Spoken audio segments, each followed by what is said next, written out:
Hello, guys. How are you? I hope that you are okay. Welcome to my channel.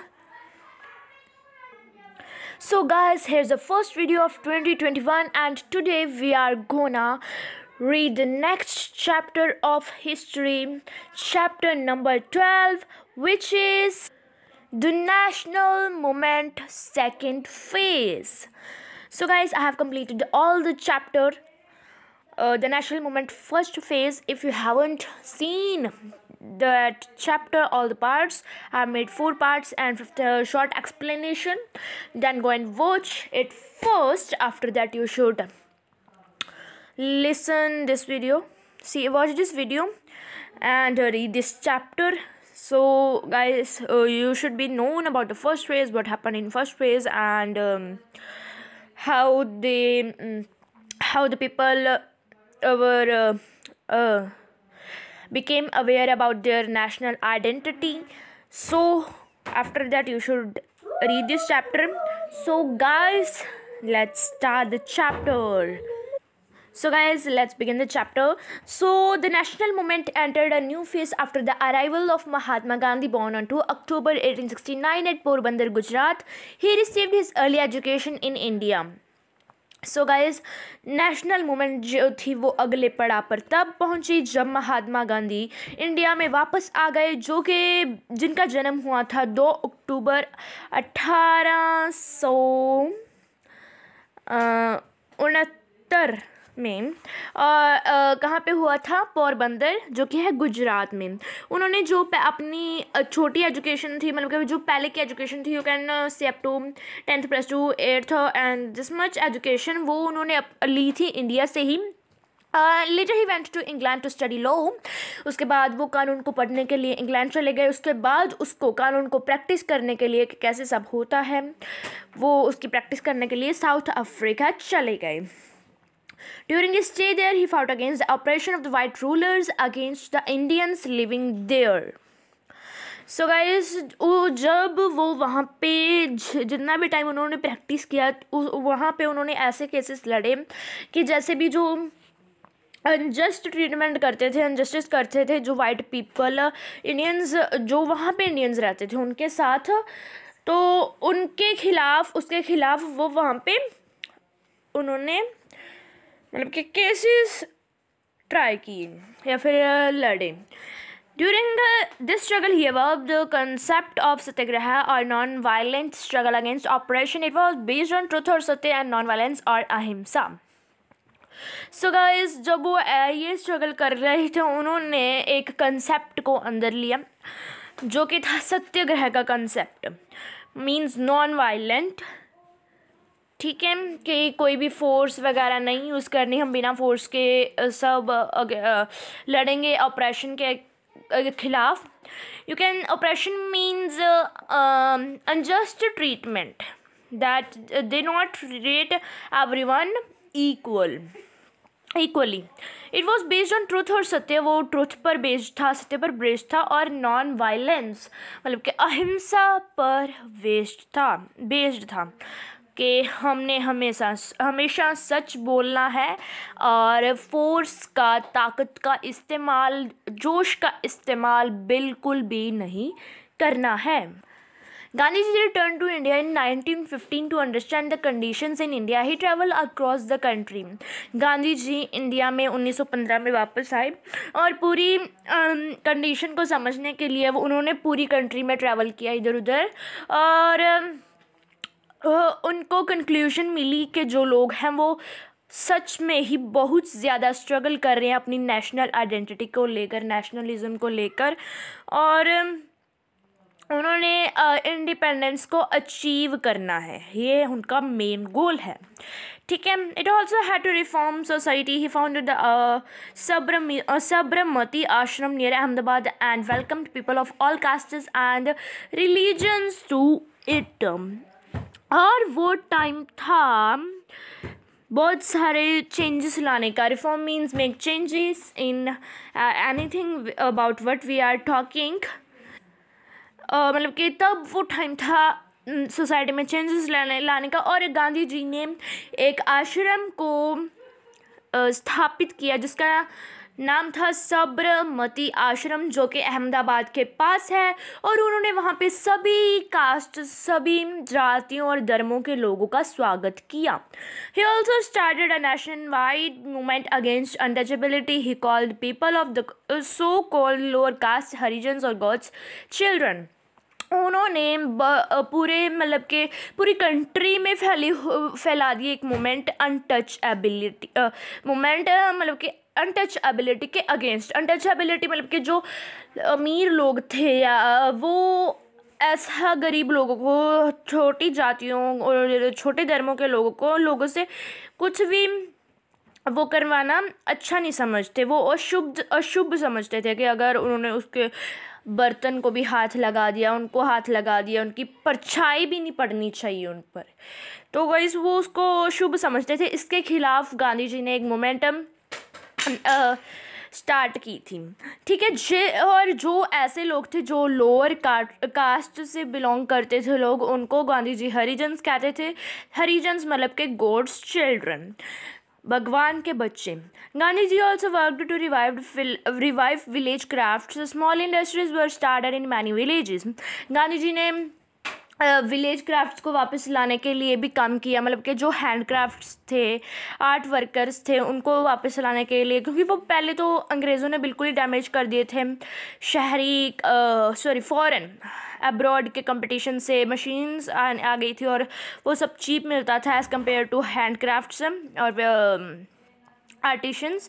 सो इसको वापस लाने के लिए उन्होंने बहुत सारे विलेजेस में, बहुत सारे गाँव में छोटी छोटी इंडस्ट्रीज़ खोल दी थी। He try to make the charkha popular.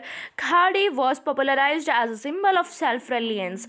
उन्होंने चरखा को पॉपुलर बनाने का ट्राई किया और वो पॉपुलर हो भी गया था। जो खादी, इसको असल में खादी कहते हैं। Khadi is a hand woven cloth, जो हाथ से बुना गया क्लॉथ होता है, वो उन्होंने पॉपुलराइज कर दिया था as a symbol of self reliance. Self reliance means आत्मनिर्भरता। उन्होंने खादी को आत्मनिर्भरता के सिंबल से, साइन से पॉपुलराइज कर दिया था, फैला दिया था। And now will read about early campaigns. Early means early, पहले के कैंपेन्स मीन्स अभियान, पहले के अभियान। Gandhi ji social ideology gave strength to his political activities and make the national movement a mass movement. जो उनकी सामाजिक आइडियोलॉजी मीन्स विचारधारा, जो उनकी सामाजिक विचारधारा थी, उसने स्ट्रेंथ दिया बहुत सारी उनकी पॉलिटिकल एक्टिविटीज़ को, जिसने पूरे नेशन में, पूरी कंट्री में एक बहुत बड़ी मूवमेंट चला दी थी। The methods he advocated were simple, not even जो उनके मेथड्स थे, जो वो मेथड्स यूज़ करते थे, वो बहुत ही सिंपल थे कि कॉमन पीपल भी उनको फॉलो कर सकते थे, चाहे वो गरीब हो, चाहे मिडिल क्लास हो, वो भी उसको फॉलो कर सकते थे। जो पहले के मेथड्स थे वो कोई मेथड्स ही नहीं थे, मतलब कि कुछ बस ऐसे ही फोर्स यूज़ करना या फिर अहिंसा तो पहले भी कुछ कई लोगों के मन में था, मतलब कि पहले सिर्फ एजुकेटेड पीपल्स वो करते थे इतना ज़्यादा, ठीक है। मगर जो गांधी जी के मेथड्स थे वो सभी फॉलो कर सकते थे, वो इतने ही आसान थे। And yet despite being simple this methods were so effective that the British had no answer for them. एक तरफ जब सिंपल होने के बावजूद भी वो बहुत ही इफेक्टिव थे, बहुत ही प्रभावशाली थे कि उनके लिए ब्रिटिश के पास कोई उत्तर ही नहीं था। The first moment in which Gandhi got involved was at Champaran in Bihar in 1917. जो पहली मोमेंट थी जिसमें गांधी जी ने हिस्सा लिया था, भाग लिया था, वो थी बिहार में चंपारण था उसका नाम, चंपारण में, बिहार में जो जगह है चंपारण, और वो हुई थी 1917 में। Here peasants on the indigo plantations were forced to sell indigo at prices fixed by the European planters. These prices were very low. जो यहाँ के किसान थे उनको एक फ़िक्स प्राइसेस दिया गया था यूरोपियन प्लांटर्स की तरफ से इंडिगो के लिए, कि इंडिगो उनको किसानों को इतने ही दाम पर बेचना पड़ेगा यूरोपियन प्लांटर्स को, उससे ज़्यादा वो नहीं देंगे, उससे कम, वैसे तो कम ही था क्योंकि वो प्राइस बहुत ही कम थे, जैसे कि आप एक आना कह सकते हो, इतना सा, ठीक है। जो यहाँ और वो यहाँ पे चंपारण के पेजेंट्स की, चंपारण के फार्मर्स की बात हो रही है, जो इंडिगो मतलब कि नील जो हम कपड़ों को देते हैं वो बेचते थे। Gandhi ji protested against this and forced the government to increase the price at which the planters bought indigo from the cultivators। जो गांधी जी थे उन्होंने इसके अगेंस्ट प्रोटेस्ट किया और गवर्नमेंट को फोर्स किया कि वो प्राइसेस को बढ़ाए, जिसमें जिन प्राइसेस से प्लांटर्स इंडिगो कल्टीवेटर्स से खरीदे। कल्टीवेटर्स वो हैं जो मेहनत मजदूरी करते हैं, जो उसकी देखभाल करते हैं, उसको उगाते हैं, और प्लांटर्स यहाँ पे उनको कहा गया है जो उसको ऑन करते हैं, जो उसके ऑनर्स हैं, ठीक है। In 1918 Gandhi ji led the workers of the textile mills in Ahmedabad against the mill owners। जो 1918 में गांधी जी ने प्रोटेस्ट किया था टेक्सटाइल मिल्स, जो वूवन फैब्रिक बनाते हैं, जो मिल्स, उनके वर्कर्स के साथ मिलके मिल ऑनर्स के अगेंस्ट प्रोटेस्ट किया था। Ultimately, the mill owners had to raise the wages of the workers। Gandhiji also involved himself with the peasants of Kheda in Gujarat. जो फिर उसके प्रोटेस्ट के बाद उनको वो प्रोटेस्टर्स को मिल ऑनर्स के अगेंस्ट जो प्रोटेस्ट था, मिल ऑनर्स को उसके वेग्स और उनकी सैलरीज बढ़ानी पड़ी वर्कर्स की। पहले उनको भी बहुत ही कम सैलरीज मिलती थी, जैसे कि हमने फर्स्ट फेज़ में पढ़ा था। और गांधी जी ने अपने आप को एक और पीजेंट्स के साथ इन्वॉल्व कर लिया था, कि कहाँ के पीजेंट्स के साथ, खेड़ा के। कैरा एक जगह का नाम है जो कि गुजरात में है, उस जगह के पीजेंट्स के साथ। पीजेंट्स वर्ड यूज़ किया जाता है, मैं आपको फिर से बता दूं, मैंने फर्स्ट फेज़ में भी बताया था, पीजेंट वर्ड यूज़ किया जाता है फार्मर्स और लेबरर्स के लिए।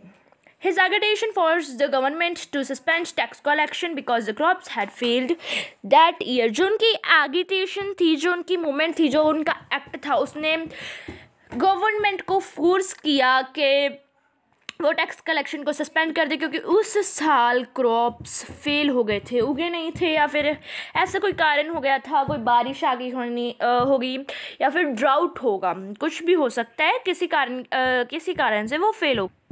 By 1919, Gandhiji had become the most popular leader in India. Due to his efforts, the common people were, for the first time, became involved in the national movement। 1919 तक जो गांधी जी थे वो बहुत ही पॉपुलर हो गए, छा गए, फैल गए, और मतलब कि कॉमन लीडर बन गए थे, ठीक है। उनके एफर्ट्स के कारण ही जो कॉमन पीपल थे,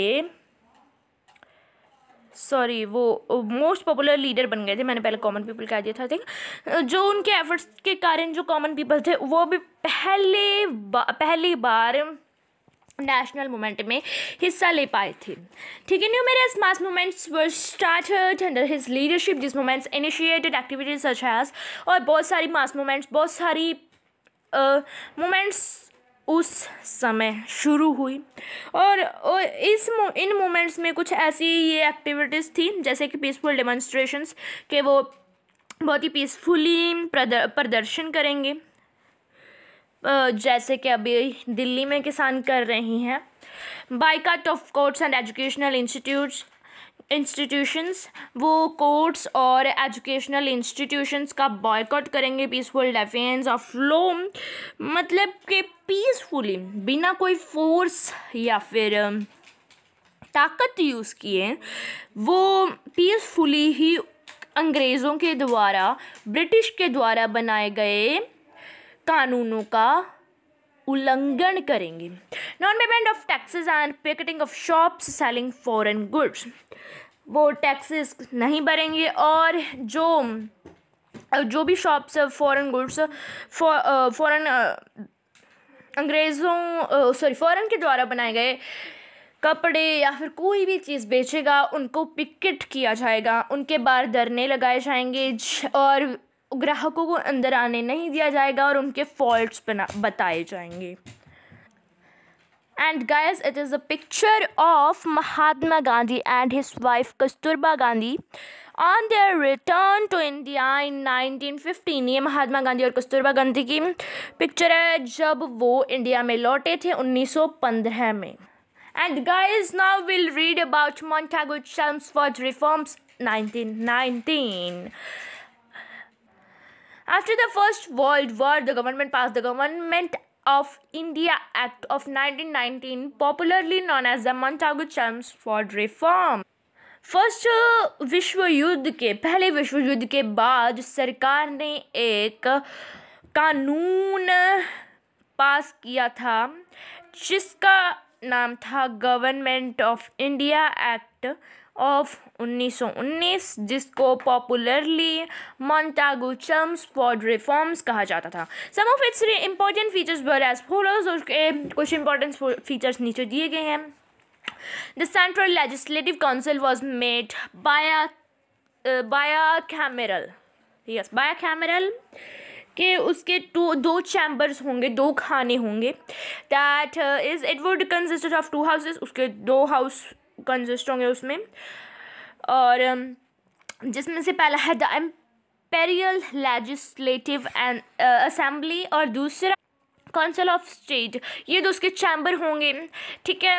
हाउसेस होंगे, elected members now form the majority in both the houses, no significant change was made in the power of these houses.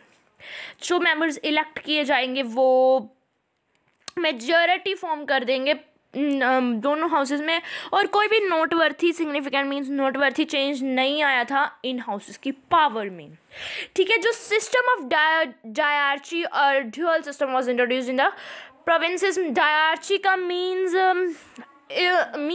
2 parts होंगी गवर्नमेंट के, लगा सकते हो। Dyarchy means consisting 2 parts, dual means consisting 2 parts, ठीक है, ठीक है। 2 parts होंगे गवर्नमेंट के, जो दो डायरची और डुअल गवर्नमेंट इंट्रोड्यूस किया गया था प्रोविंसेस में।